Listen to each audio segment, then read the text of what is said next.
கூட பிறந்தவியா கூட்டு பால் உண்டவியா ஒரு அண்ணா பிறந்தவியா ஒரு தாய்ப்பால் உண்டு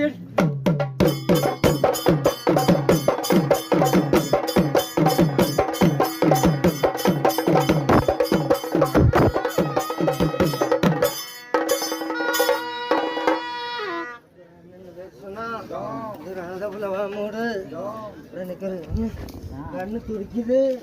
ஒரு கண்ணா உணருது ஒரு மீச துடிக்குது ஒரு மின்கோபம் வருது